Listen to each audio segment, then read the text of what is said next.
Hi, my name is Paul Hazelbeck, and my senior project is on an apparatus for expanding polytetrafluoroethylene, also known as Teflon. For the agenda today, we are going to be looking at the background, then the problem statement, after that the objectives, the design and improvement strategy, the new design of the chamber and the PTFE grippers, the literature review and how that played a role into the design, the methods, the measurable results, the secondary impacts, the business case, and finally, the recommendation. So getting started with the background, we know that Company X manufactures PTFE parts that have process yield problems in the research and development phase. This is an example of their old apparatus where they would stretch the PTFE. The processing temperature to stretch PTFE is between 300 to 400 degrees Celsius, and the heat would come out of the heat gun and through this chamber to the PTFE sample where it could be loaded and unloaded by removing this threaded pipe. The PTFE would be attached to these grippers and sit inside the chamber. One side of the grippers would be fixed, while the other side would be expanding the PTFE by being pulled by this wire.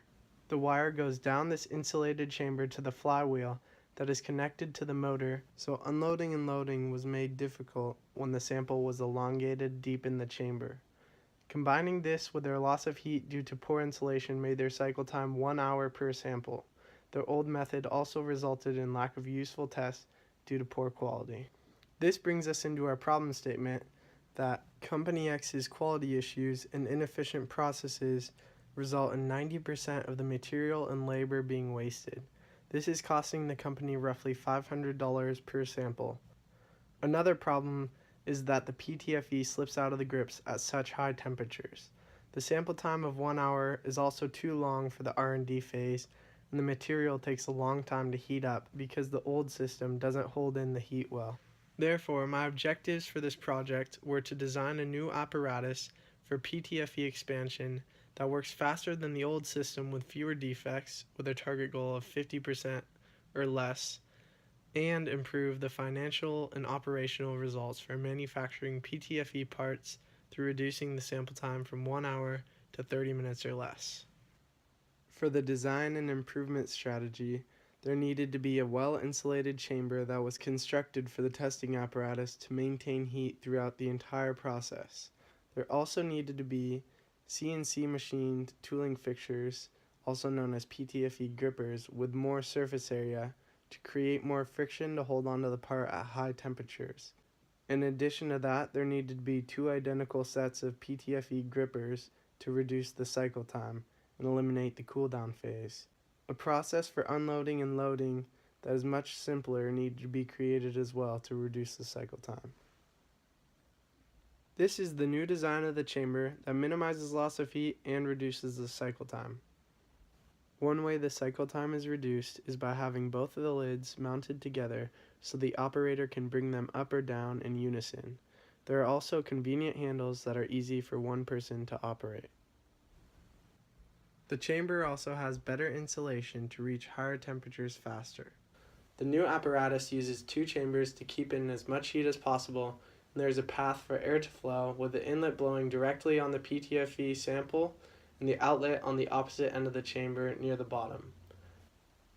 The holes are also strategically placed for adding in new components. The new components that were added were a force gauge to measure the force on the PTFE sample and an additional thermocouple to get a better reading of the temperature throughout the entire box. There is a thermocouple across from the heat gun where the PTFE is first stretched, and in the middle of the box to see how well the air is circulating. This is the new design for the PTFE grippers. These grippers hold onto the part regardless of heat. Using more surface area to have a better grip on the part creates more friction and keeps the PTFE inside the grips at very high temperatures. The cables in this apparatus act as guides, and the part has channels on the side so it can snap into place and slide on the cables. This also makes unloading the sample a lot easier, and the entire PTFE grippers can be taken out, which was not possible in the old system. In the top left picture, you can see the PTFE grippers still in the CNC machine, and this used skills in Cal Poly classes like IME 335 and IME 450 to create these toolpaths and DFA components in the design in SOLIDWORKS. The top right shows the assembled PTFE grippers that has 4 screws for tightening down on the sample and 1 screw at the end where the wire can attach to pull the grippers along the cables.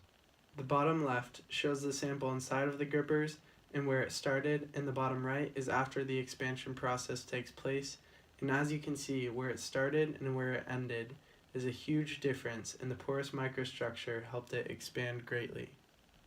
Turnbuckles are used to tighten the cable after several tests and can loosen all the way if either cable needs to be replaced.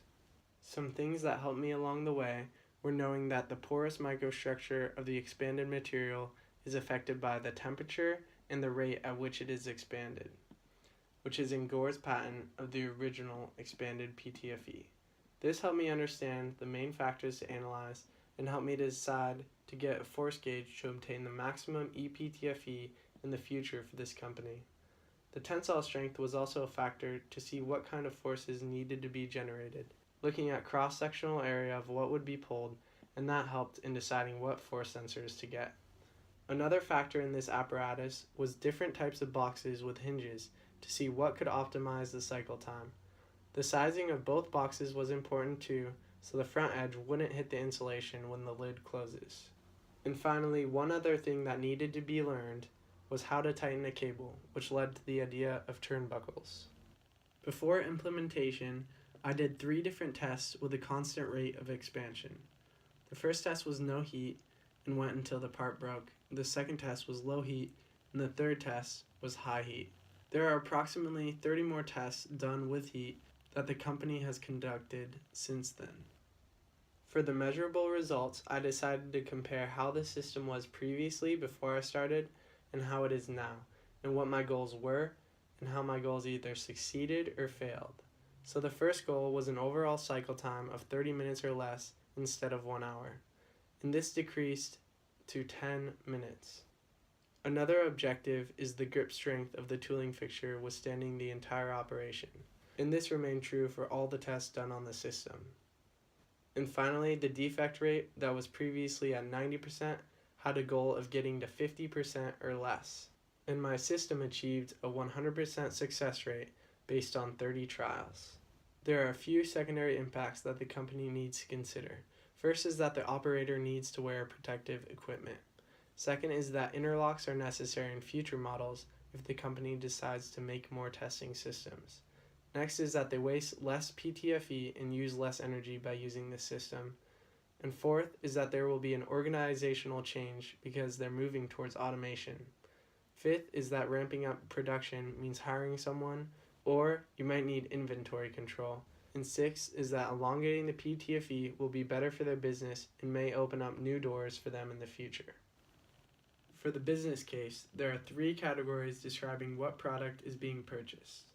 First, there is the item description column, then the quantity, and finally the price.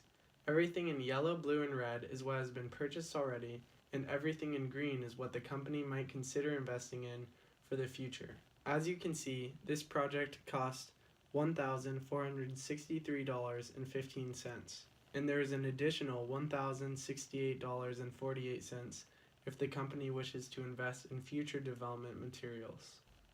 The calculation on the right shows that the savings when comparing the old system to the new system is about $35 per hour, so the number of samples to break even is 42 samples. At a sample rate of 1 sample every 10 minutes, that means there's 6 samples per hour, and it would only take 7 hours, which is less than a full workday, to break even. The more impressive change, however, is that by the time saving changes from the old system to the new system, it would have taken 2 years with the old system to learn everything, and now it will only take 4 months. In addition to that, the force gauge will cut that down to another 2 months by making more data available to the company. There are a few things that would make this project even greater. First would be investing in a more powerful heat gun or heating system because this is the current limiting factor for faster cycle times. The second thing is to invest in a more powerful motor that will be able to pull all 3 samples at once so the company gets the most out of their R&D tests. It would also be good to add in heat shields as the company continues to test because this might also decrease the cycle time by limiting how much cooling time there needs to be for the PTFE grippers. And lastly is to install a VFD, which is a variable frequency drive, to control the speed of the motor at a more constant rate. Thank you for listening, and I look forward to discussing the project with you more in person.